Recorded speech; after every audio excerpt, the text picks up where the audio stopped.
الحمد لله نحمده ونستعينه ونستغفره ونؤمن به ونتوكل عليه ونعوذ بالله من شرور أنفسنا ومن سيئات أعمالنا من يهده الله فلا مضل له ومن يضلل فلا هادي له وأشهد أن لا إله إلا الله وحده لا شريك له وأشهد أن سيدنا ومولانا محمدا عبده ورسوله قال الله تبارك وتعالى في القرآن المجيد أعوذ بالله من الشيطان الرجيم بسم الله الرحمن الرحيم وَلِلَّهِ عَلَى النَّاسِ حِجُّ الْبَيْتِ مَنِ اسْتَطَاعَ إِلَيْهِ سَبِيلًا وَمَنْ كَفَرَ فَإِنَّ اللَّهَ غَنِيٌّ عَنِ الْعَالَمِينَ۔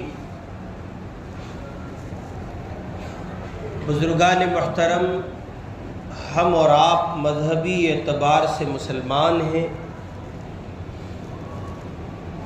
ہمارا اور آپ کا مذہب اسلام ہے۔ مذہب اسلام جن ارکان کو بنیادی حیثیت دیتا ہے، یا یوں کہہ لیں کہ مذہب اسلام کی تعلیمات کے جو بنیادی ارکان ہیں وہ 5 ہیں، اور ان میں بنیادی حیثیت کا ایک رکن ہے جس کو حج کہا جاتا ہے۔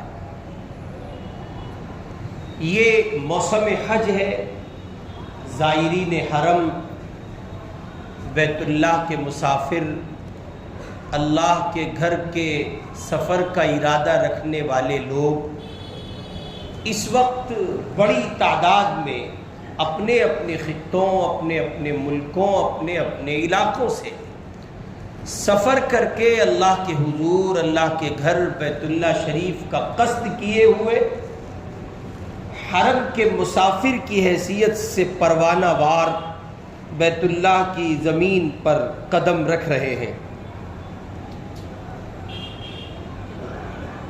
حج اسلامی تعلیمات میں سے بنیادی ایک ایسا رکن ہے جو اجتماعیت اور اتحاد کا آئینہ دار ہے۔ جس طرح نماز، روزہ، زکوٰۃ فرض ہے، اسی طرح حج بھی ایک فرض ہے۔ اسی کے ساتھ ساتھ یہ کہ حج کے دینی اور دنیاوی دونوں فوائد قرآن و حدیث میں مذکور ہیں۔ حج کرنے سے، ایسا حج کرنے سے جیسا حج کرنا قرآن مجید کی تعلیمات اور احادیث مبارکہ کی تعلیمات سے واضح ہے، ایسا حج کرنا انسان کو گناہوں کی دنیا سے ایسا پاک و صاف کر دیتا ہے جیسے انسان آج ہی ماں کے پیٹ سے پیدا ہوا ہو۔ بطور تمثیل یہ بات کہی گئی، جیسے والدہ کہ پیٹ سے پیدا ہوا بندہ، آج ہی جنا گیا بندہ، اس پر کوئی گناہ نہیں ہے، اس پر کوئی کسی قسم کا اللہ کی طرف سے مواخذہ اور گرفت نہیں ہے، جیسے وہ گناہوں کی دنیا سے پاک و صاف ہے۔ شریعت اسلامی نے جس حج کا مطالبہ کیا ہے، اگر ایک مومن اسی انداز پر حج کرتا ہے اور حج میں احکام اسلام کی رعایت کرتے ہوئے اللہ کی رضا کے حصول کی خاطر اس کے ارکان کو، اس کی تعلیمات کو اور اس میں پائے جانے والے اعمال کو اخلاص کے ساتھ زندہ کرتا ہے، تو وہ وہاں سے لوٹنے کے بعد گویا ایسا ہو جاتا ہے جیسے اس پر کسی قسم کا کوئی گناہ نہیں ہے، اور وہ آج ہی گویا ماں کے پیٹ سے پیدا ہوا ہے۔ پھر ایک بات بہت بنیادی طور پر یہ بھی ذہن نشین فرما لے کہ اللہ تعالیٰ نے جو عبادتوں کا سلسلہ اپنے بندوں کو عطا کیا ہے، ان عبادتوں میں بہت سی عبادتیں وہ ہیں جن میں انسان کی جان کھپتی ہے، اپنا وجود کھپائیں گے تو وہ عبادتیں زندہ ہوں گی۔ مثلاً آپ کو نماز پڑھنا ہے، تو اب نماز میں آپ اپنے وجود کے ساتھ حاضر ہوں، سربسجود ہوں، قیام کریں، رکوع کریں، اللہ کے حضور کھڑے ہوں، اپنے بدن کو کھپائیں، جانی عبادت ہے، بدنی عبادت ہے۔ آپ اپنے آپ کو راہ خدا میں لے چلیں، برسرے پیکار ہوں، برسرے محاذ ہوں، اور اپنی جان کو ہتھیلی پر رکھ کر دشمن کا مقابل آپ کھڑے ہو جائیں، بدنی عبادت ہے، جانی عبادت ہے۔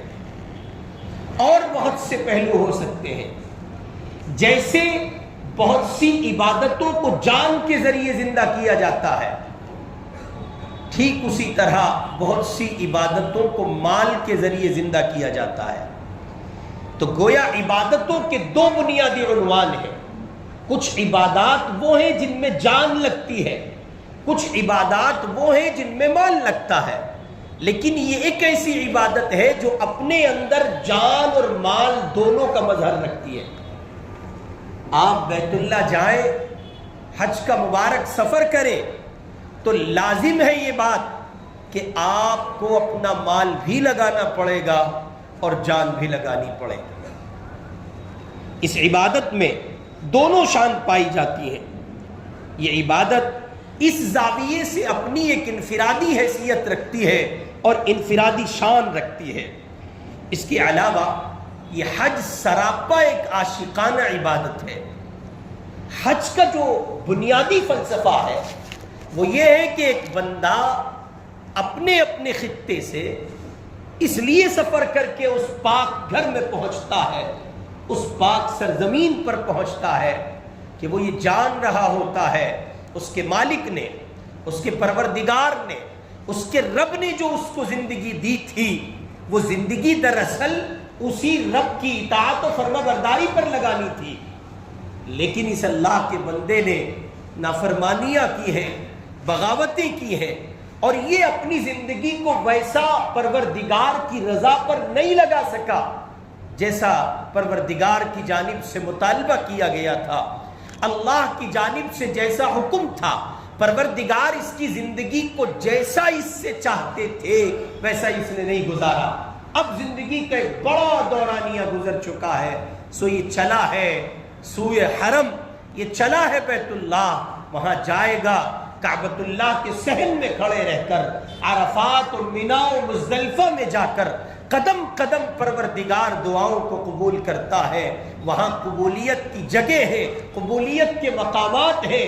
کبھی یہ کعبۃ اللہ کا طواف کرے گا، کبھی یہ احرام پہن کر مسعی میں سعی کرے گا، کبھی یہ مینا کو جائے گا، کبھی یہ عرفہ کو جائے گا، اور اس عاشقانہ عبادت کے جو مختلف پہلو ہیں ان سے گزر کر بس یہ ایک بات کہے گا، لبیک اللہم لبیک، لبیک لا شریک لک لبیک، ان الحمد والنعمت لک والملک لا شریک لک لبیک۔ یہ بار بار ایک نغمہ گنگنا رہا ہے، بار بار ایک صدا لگا رہا ہے، بس ایک بات کہتا ہے، اللہ میں حاضر ہوں، اللہ میں حاضر ہوں، میرے رب میں حاضر ہوں، آپ مجھے اپنا بنا لیجئے، آپ مجھے معاف کر دیجئے، آپ مجھے نباہ لیجئے۔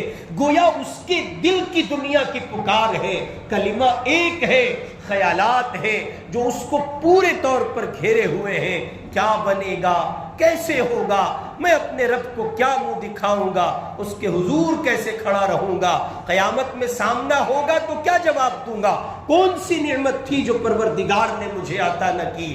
وہ بار بار گہار لگاتا ہے، اللہ آج جب میں آپ کی چوکھٹ پر پہنچ گیا ہوں، صدائیں لگا رہا ہوں، لبیک اللہم لبیک گنگنا رہا ہوں، اپنی حاضری درج کرا رہا ہوں، پیارے اللہ مجھے معاف کر دیجئے اور اپنے اچھے بندوں میں شامل کر لیجئے۔ گویا یہ حج کا پورا ایک سلسلہ جو ابتدا سے لے کے انتہا تک کے اعمال پر مشتمل جو ایک خاکہ ہے، اس کی یہ اصل ہے اور اس کا یہ کہیے کہ لب لباب ہے۔ حاجی اس لیے پہنچتا ہے کہ وہ اپنے ہر عمل سے وارفتگی ظاہر کرتا ہے، دیوانگی ظاہر کرتا ہے۔ نہ بدن پر سلا ہوا لباس ہے، نہ سر ڈھکا ہوا ہے، خوشبو استعمال نہیں کی، زیب و زینت نہیں کیا، پراگندہ بال ہے، ناخن بڑھے ہوئے ہیں، اسی حال میں طواف ہے، حجر اسود کے سامنے کھڑے رہ کر نیت کر کے بیت اللہ کے طواف کر رہا ہے، چکر لگا رہا ہے اور جناب من مسعی میں سعی کر رہا ہے، کبھی حجر اسود کو چوما جا رہا ہے، کبھی مینا اور عرفات کے میدانوں کے چکر لگائے جا رہے ہیں۔ مقصود کچھ نہیں ہے سوائے اس بات کے آپ کا بندہ آپ سے بہت دور ہو گیا تھا، اب وہ لوٹنا چاہتا ہے۔ پیارے اللہ آپ اس کو لوٹنے کا موقع فراہم کر دیجیے۔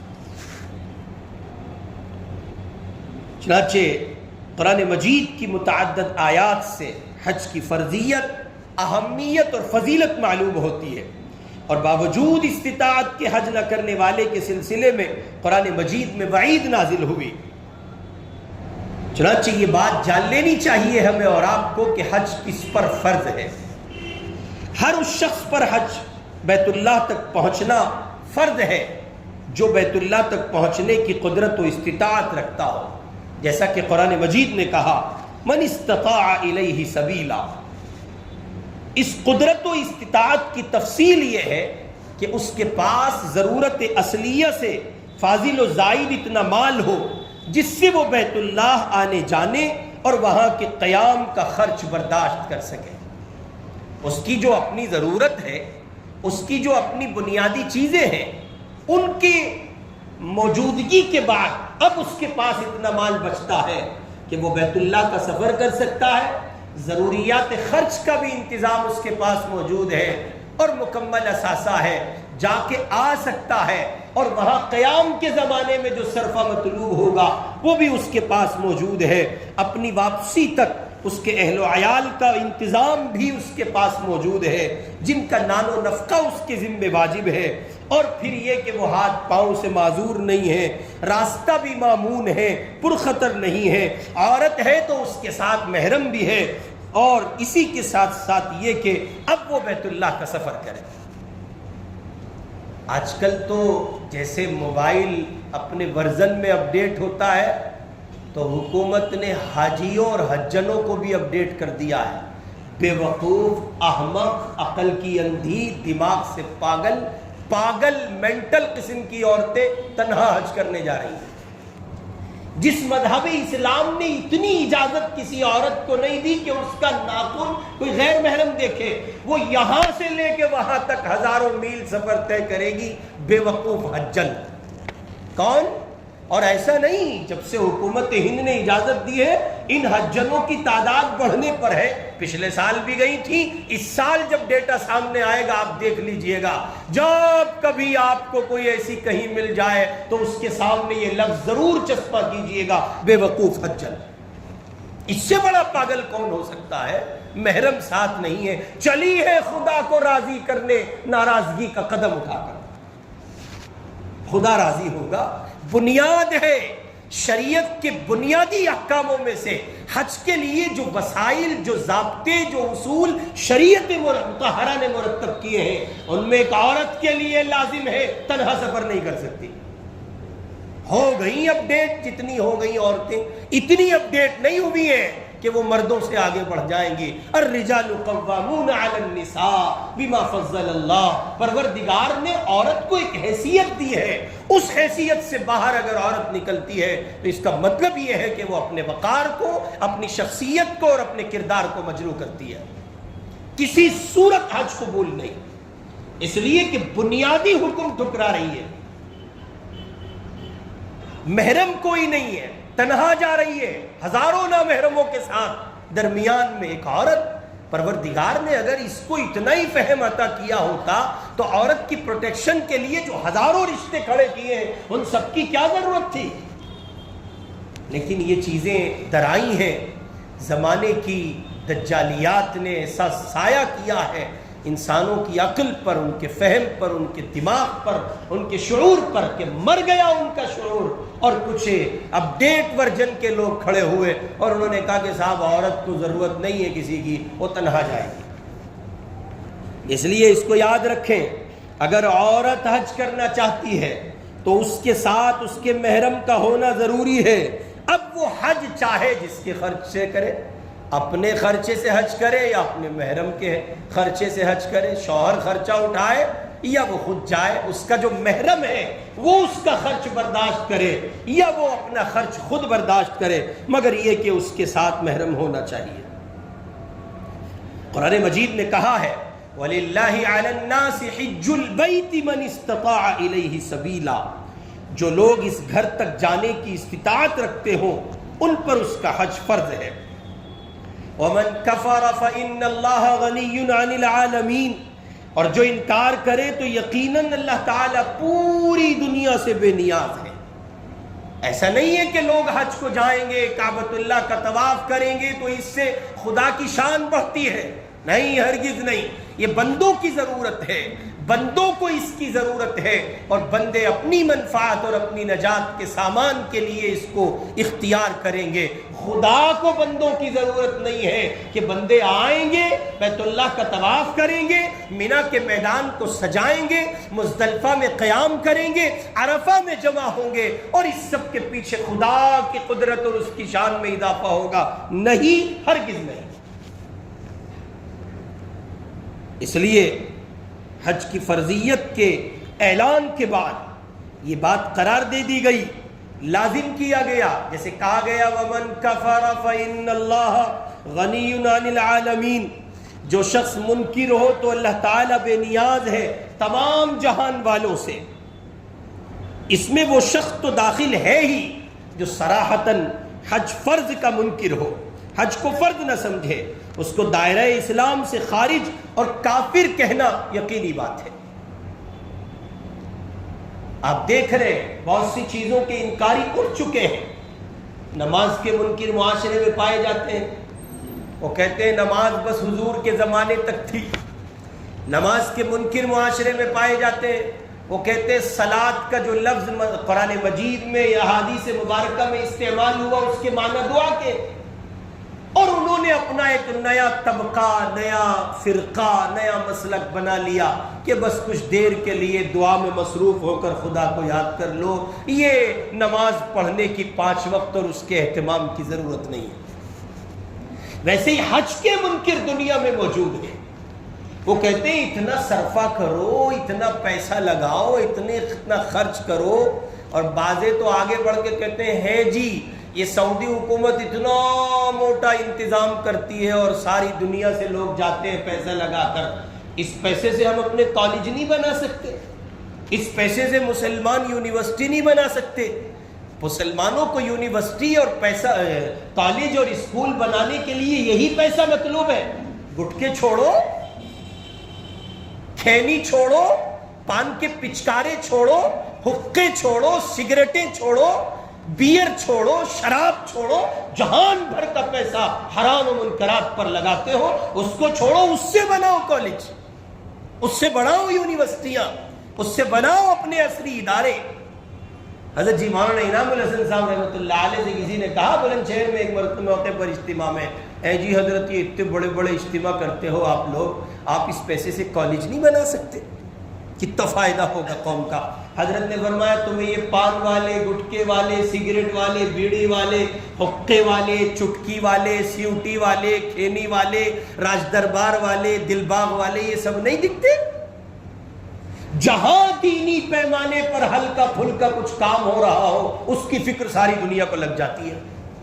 سارا بر صغیر مدرسوں کے پیچھے، مدرسے کے بچے اپڈیٹ ہونے چاہیے۔ کتنے بچے پڑھ رہے ہیں مدرسوں میں؟ 2.5 سے 3% ہے صرف، اور یہ میں نے بہت زیادہ بتا دیا۔ باقی 97% کی فکر کرو نا، کالج میں جا رہے، یونیورسٹی میں، جس کی نظریں دیکھو مدرسوں پہ ہے۔ ظالم حکومت کی نظریں کم تھی، ظالم حکومت کی نظریں کم تھیں، جو آپ بھی اپنی نظریں، ارے مدرسوں نے کام بڑا خراب کیا، اور یہ یس نو تھینک یو والے نا 2-4 حروف پڑھ لیتے ہیں، انجینئر ہو گئے، thank you very very much والے، انہیں بڑی چربی چڑھتی ہے ظالموں۔ مدرسوں نے کچھ نہیں کیا. مدرسوں نے وہ کیا ہے اگر آزادی کے بعد مدارس امت کا ایمان اس بر صغیر پر نہ سنبھالتے تو شاید ارتداد کا وہ پیمانہ جو آج آپ کو دکھتا ہے 1000 گنا زیادہ ہوتا. یہ جو دیکھ رہے ہو نا برقعے والی بیٹیاں یہ کاندوؤں کے پیچھے بائکوں میں بیٹھی دکھتی ہیں, تمہیں اپنے اسلام کا سودا کرتے ہوئے کفر قبول کر رہی ہیں. اگر ان مدارس کا یہ جال نہ ہوتا اور یہ نظام نہ ہوتا تو رب کعبہ کی قسم 1000 گنا زیادہ ارتداد پھیل چکا ہوتا.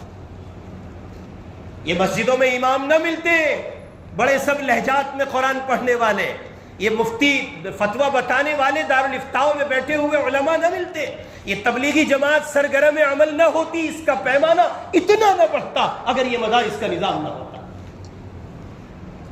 اب اگر تم اپنے چوہان بانگر کی مدرسیوں کو دیکھ کے مدرسوں کا فیصلہ کرو یا سیلم پور کی مدرسیوں کو دیکھ کے مدرسوں کا فیصلہ کرو تو یہ تمہاری غلطی ہے. سیلم پور میں مدرسی چلتی ہے, مدرسی 25 گز کی مدرسی, 20 گز کی مدرسی, کھانا بھی وہی, پینا بھی وہی, ہگنا بھی وہی, موتنا بھی وہی, پڑھنا بھی وہی, سونا بھی وہی, جگنا بھی وہی. بیڑا غرق ہو جائے چلانے والوں کا بھی اور چلوانے والوں کا بھی. پتہ ہی نہیں قرآن پڑھنے والے بچوں کو اتنی محدود جگہ میں اتنی تنگی کے ساتھ کیسے تمہارا ضمیر کا گوارا کرتا ہے کہ تم ان بچوں کو رکھو. 25 کس نے کہا تم سے مدرسہ کھولنا فرض تھا؟ کس نے کہا تم سے؟ علاقے کی ضرورت تمہارے پیش نظر تھی تو اسباب فراہم کرتے, وسائل فراہم کرتے, محلے کے ذمہ داروں کو ساتھ لیتے اور کم از کم جگہ کا انتظام اتنی وسعت کے ساتھ کرتے کہ ان مہمان رسول کا اعزاز و اکرام ہو جاتا. لیکن مسئلہ یہ ہے کہ جتنے بڑے مجرم اور پاپی وہ, اتنے بڑے مجرم اور پاپی ہم اور آپ ہیں. اب یہ گھر کی پولیں ہیں, انہیں کھولوں گا تو پھر بات آگے بڑھے گی, مضمون رہ جائے گا. اس لیے اس گھر کی پول کو اسی پر اسٹاپ کر دیتے, آگے بڑھتے ہیں. تو جیسے نماز کے منکر, جیسے روزے کے منکر, جیسے زکوٰۃ کے منکر, ویسے حج کے منکر آپ کو ملیں گے کہ اتنا سب لاکھوں روپیہ خرچ کر کے حج کو جانے کی کیا ضرورت ہے, بس ایک غریب کی شادی کرا دو اور جناب من وہ غریب کی شادی آپ کو حج سے بڑا ثواب ملے گا. بعض لوگوں کے گھرانوں میں بچیاں موجود ہوتی ہیں, شادیاں کرنی ہے, اسباب موجود ہیں, لیکن اس طرح کے اسباب نہیں ہیں. کس طرح کے اسباب؟ اس طرح کے اسباب نہیں ہے کہ صاحب وہ ذرا سا جہیز میں کچھ کمی نہ آ جائے. زیادہ اسباب مطلوب ہے. وہ بیٹھے حج نہیں کرتے, ان سے پوچھو حج کیوں نہیں کرتے تو وہ آگے جواب میں کہتے ہیں جی ہمارا حج تو یہی ہے. بدترین کلمات ہے یہ کہ میں اور آپ اپنی زبان سے یہ جملہ ادا کریں کہ ہمارا حج یہی ہے. نہیں, ہرگز نہیں. حج مذہب اسلام کا ایک بنیادی رکن ہے اور اس کی اپنی ایک حیثیت ہے اور وہ اس دنیا کے نظام سے چل رہا ہے. پروردگار نے اللہ کے اس گھر کو جو وہاں حرم محترم کی سرزمین پر نقطۂ حرم کی حیثیت سے موجود ہے, ان اول بیت وضع للناس للذی ببکۃ مبارکا وہدی للعالمین. اس لیے مسلمانوں کو چاہیے کہ مسلمان اگر اپنے اوپر استطاعت پاتے ہوں اور ان کی اپنی حیثیت ہو تو وہ حج فرض کو پہلے مرحلے میں ادا کریں. مزید یہ کہ یہ صدائے ابراہیمی اور اس کے بعد کا حج کی فرضیت کا منظرنامہ اور اس کا خاکہ. بیت اللہ کی تعمیر کی گئی, اللہ تعالیٰ نے حکم فرمایا حضرت ابراہیم علیہ السلام کو ہمارا گھر تعمیر کرے. وَإِذْ يَرْفَعُ إِبْرَاهِيمُ الْقَوَاعِدَ من البيت وإسماعيل ربنا تقبل منا انك انت السميع العليم. ادھر ابراہیم علیہ السلام نے بیت اللہ کی تعمیر کی, اللہ کا گھر بنایا اور پروردگار نے ان سے کہا صدا لگائیے, آپ کہیے کیا کہنا ہے, آپ ان سے آپ دنیا میں ایک آواز لگائیے, ایک صدا لگائیے. وَأَذِّن فِي النَّاسِ بِالْحَجِّ يَأْتُوكَ رِجَالًا وَعَلَى كُلِّ ضَامِرٍ يَأْتِينَ مِن كُلِّ فَجٍّ عَمِيقٍ. سورہ حج کی آیت نمبر 28 ہے. اللہ تعالیٰ فرما رہے اور لوگوں میں حج کا اعلان کر دو کہ وہ تمہارے پاس پیدل آئیں, دور دراز کے راستوں سے سفر کرنے والی ان اونٹنیوں پر سوار ہو کر آئیں جو لمبے سفر سے دبلی ہو گئی ہو. اس زمانے میں اونٹنیوں کا چلن تھا, اونٹنیوں کا رواج تھا، اونٹنیوں سے لوگ سفر کرتے تھے، آتے تھے اور سفر کر کے پہنچتے تھے۔ آج جہاز میں، ایروپلین میں اڑ کے آدمی 4-4.5 گھنٹے میں حرم کی زمین پر قدم رکھ رہا ہے۔ ادھر ابراہیم علیہ السلام کو صدا لگانے کا حکم ہوا، ادھر انہوں نے کہا اللہ میری آواز پہنچے گی کیسے؟ فرمایا تم صدا لگاؤ، آواز پہنچانا ہمارا کام ہے۔ ادھر ابراہیم علیہ السلام نے صدا لگائی اور ادھر اللہ تعالیٰ نے دنیا کے کونے کونے میں اس آواز کو پہنچا دیا۔ نتیجہ آپ دیکھ رہے ہیں، سارے عالم میں جہاں بھی مسلمان بستا ہے، حج کے اس مبارک موقع پر وہ بیت اللہ کے زائر کی حیثیت سے سفر کرتا ہے اور حرم پہنچنے کی کوشش کرتا ہے۔ اللہ تعالیٰ نے آیت مذکورہ اذن فی الناس بالحج میں حضرت ابراہیم علیہ السلام کے ذریعے حج کی فرضیت کا اعلان فرما دیا، تو ساتھ ہی ساتھ یہ بھی فرمایا یہ حج فوائد سے خالی نہیں بلکہ اس میں تمہارے لیے بہت فائدے رکھے گئے، لِيَشْهَدُوا مَنَافِعَ لَهُمْ، تاکہ وہ ان فوائد کو آنکھوں سے دیکھے جو ان کے لیے رکھے گئے ہیں۔ چنانچہ ایک بنیادی فائدہ یہ ہے کہ حاجی اپنے حج پر جتنا صرفہ کرتا ہے اللہ پاک برکت کے ساتھ اس کو لوٹا دیتے ہیں۔ ایک روایت میں ہے حضور اکرم صلی اللہ علیہ وسلم نے ارشاد فرمایا، جس نے ایسا حج کیا کہ اس میں نہ تو کسی شہوانی اور فحش بات کا ارتکاب کیا اور نہ اللہ کی کوئی نافرمانی کی، تو وہ گویا گناہوں سے ایسا پاک و صاف ہو گیا جیسے آج ہی اس کی ماں نے اس کو جنا ہے۔ ایک روایت میں ہے حج کا بدلہ تو بس جنت ہے، حج کا بدلہ تو بس جنت ہے۔ روایت میں ہے ایک عمرے سے دوسرے عمرے تک کفارہ ہو جاتا ہے اس کے درمیان کے گناہوں کا، اور حج مبرور پاک اور مخلصانہ حج کا بدلہ تو بس جنت ہے۔ ایک عمرہ آدمی نے کیا اور پھر اس کے بعد کا جو عمرہ وہ کرنے جائے گا، اس درمیانی وقفے کو اللہ تعالیٰ عمرے کی برکت سے گناہوں کا گویا کفارہ بنا دیتے ہیں، معافی کا ایسا سلسلہ عطا کرتے ہیں۔ مگر یاد رکھیے یہ حج بھی اور یہ عمرہ بھی اس طرح مطلوب ہے کہ اس میں کسی طرح کا فسق و فجور نہ ہو، گناہ نہ ہو، شیطانی اور شہوانی حرکتیں نہ ہو۔ حاجی جب اللہ کے گھر کا سفر کر رہا ہے تو اسے اپنی حیت اس انداز کی بنانی چاہیے اور اس طرح اس کو جانا چاہیے کہ گویا معلوم ہو کہ وہ حج کرنے جا رہا ہے۔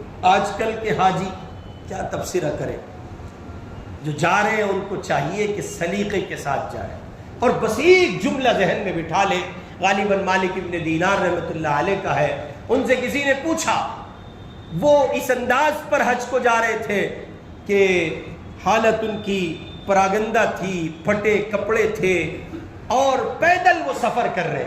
کسی نے ان سے پوچھا اتنی لمبی مسافت طے کریں گے آپ کسی سواری کا انتظام کیوں نہیں کر لیتے؟ تو انہوں نے آگے سے جواب میں کہا، کیا کوئی بھگوڑا غلام اپنے روٹھے ہوئے آقا کو سواری پر سوار ہو کر جاتے ہوئے اچھا لگتا ہے منانے کے لیے؟ بس اس ایک جملے سے مجھے اور آپ کو سبق لے لینا چاہیے کہ جو لوگ حج کو جا رہے ہیں ان کو چاہیے کہ وہ اس کا بھرپور لحاظ رکھیں، بھرپور خیال رکھیں، ایسا کوئی منکر، کوئی گناہ عمل میں نہیں آنا چاہیے کہ جس کی وجہ سے ہیئت بدل جائے اور پتہ ہی نہ چلے کہ صاحب حاجی صاحب حج کو جا رہے ہیں کہ پکنک کو جا رہے ہیں۔ اس کی چند ایک چیزوں کی نشاندہی کر دیتا ہوں۔ حج پر جا رہے ہیں تو گروپ فوٹو بازی ہو رہی ہے، تصویریں کھنچ رہی ہیں، گھر کی مستورات بے پردہ ہو کر ایئرپورٹ چھوڑنے جا رہی ہیں، بڑے بڑے ہاٹ پوٹ کھانے کے بھر کر جا رہے ہیں، پہلے سے تیاری ہے، بسیں جا رہی ہیں، حاجی صاحب گلیوں میں نعرے لگواتے جا رہے ہیں۔ کہاں جا رہے ہو؟ الیکشن لڑنے جا رہے ہو؟ کوئی ٹھپا لگوانے جا رہے ہو؟ کہاں جا رہے ہو؟ اپنے روٹھے ہوئے رب کو منانے جا رہے ہو۔ ایسے جاؤ پتہ نہ چلے حج کو چلے گئے۔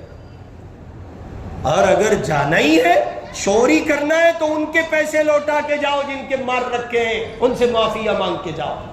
اگر چپکے سے جا رہے ہو تو پھر اگر یہ شور شرابہ ہی کرنا ہے تو اس شور شرابے میں بتانے کے لیے سب سے بہتر طریقہ یہ ہے کہ جن لوگوں کا حق واجب تم پہ نکلتا ہے ان کو اطلاع دے کے جاؤ۔ ان سے ملے بغیر بھاگ جاتے ہیں۔ ایک موقع پر ہم لوگ ایئرپورٹ پہ تھے، ایک صاحب ملے، عمرے پہ جا رہے ہو؟ میں نے کہا نہیں، ہم تو کسی کو چھوڑنے آئے۔ کہنے لگے میں کسی کو پکڑنے آیا ہوں۔ میں سمجھا نہیں، میں نے کہا کہاں کے ہو؟ کہ یہ میرٹھ کا ہوں۔ کس کو پکڑنے آئے ہو؟ کہ ایک کمبخت حاجی منحوس پیسے مارتا ہے، عمرے پہ بھاگ جاتا ہے، اس کو پکڑنے آیا ہوں، سنا ہے آج اس کی فلائٹ ہے۔ اور معاف کیجئے، بیت اللہ کے سفر کو، رات میری نظر سے ایک روایت گزری، حضور علیہ السلام نے فرمایا قیامت کے آثار ہوں گے، فتنوں کے آثار ہوں گے، ان آثار میں سے ایک بڑا آثار یہ ہے فتنوں کا کہ لوگ بیت اللہ کا حج کریں گے، مالدار سیر سپاٹوں کو کریں گے۔ ہاں چھوڑو کہاں جاوے، کشمیر، سوئٹزرلینڈ، سنگاپور، ملیشیا، چلو ایک کام کرتے ہیں عمرے کو چلے جاتے ہیں۔ مالدار حج کرے گا سیر سپاٹے کو، علماء حج کریں گے نام و نمود، ریاکاری اور شہوت، نام و نمود اور شہرت کو۔ یہ بہت بڑے حضرت ہر سال حج کو جاویں، روایت میں موجود ہے۔ اور غریب حج کرے گا بھیک کو، غریب حج کرے گا، غریب بیت اللہ کا سفر کرے گا بھیک کو۔ آپ کا سفر ہو تو اپنے سر کی آنکھوں سے دیکھیے گا، ہندوستان، پاکستان، بنگلہ دیش کے بھکاری آپ کو وہاں مل جائیں گے۔ اگر حرم پہنچ کر بھی خدا کے سوا کسی اور کی چوکھٹ پہ ہاتھ پھیلاتے ہو، تم سے زیادہ بد نصیب کوئی ہو ہی نہیں سکتا۔ اس لیے بیت اللہ کا ارادہ ہو، بیت اللہ کا قصد ہو، بیت اللہ جائیں، ایسے گمنام جائیں، بس یہ ایک پہلو ذہن میں رکھیں، رب روٹھ گیا ہے، اس کو منانے چلیں۔ اللہ رب العزت والجلال ہمیں اور آپ کو مقبول حاضری عطا کرے، شریعت کے احکام کی بجاوری کے ساتھ حج مقبول و مبرور نصیب فرمائے۔ وآخر دعوانا ان الحمد للہ رب العالمین۔